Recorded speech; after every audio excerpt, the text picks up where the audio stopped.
Guys, panoorin nyo to. Ganito lang pala ang tamang diskarte para patagkal natin yung mga dumikit na stick glue sa ating mga damit. O tingnan nyo, nilagay niya lang sa plancha na simpre buhay yung plancha. Tapos kinutkot na nga lang niya. Tapos tagkal na yung glue. Grabe guys, ang galing. Grabe guys, totoo kaya yun. At dahil curious tayo kung totoo nga ba yun, tara subukan natin. Dali-dali na nga ako pumunta sa kwarto para kumuha ng damit na lalagyan ng stick glue. At simpre guys, dito ko kukunin yung damit na gagamitin ko sa aking mahiwagang damitan. O diba, brand new pa yan. At syempre kailangan din natin dito ng lighter at stick glue at kinuha ko na nga lang dito sa ibabaw ng rep. At ang huli ko naman kinuha itong plancha at tara gawin na natin.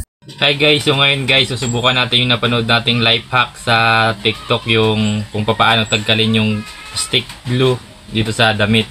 Kailangan nga lang natin ng stick glue na ilalagay dito sa damit, then lighter para lagay nga dito, then ito kailangan din natin ng plancha dahil ito daw yung pangtagkal.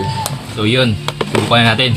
At ito na guys, bali sinindahan ko na nga yung stick glue para mailagay ko na dito sa damit. Sana talaga legit yung napanood natin sa TikTok dahil kung hindi ito legit, sayang lang yung damit na ating nilagyan ng stick glue. Bali kinakabahan na nga ako guys ng oras na yan, pero sige tuloy lang. Guys, ayun na siya guys. Then tatry natin kung matatagkal nga ba kung legit yung napanood natin sa TikTok. At yun, sinaksa ko na rin dito yung plancha para masubukan na. Guys, ito na, the moment of truth. Tatry na natin kung totoo nga ba yung napanood natin sa TikTok. Wait, ano?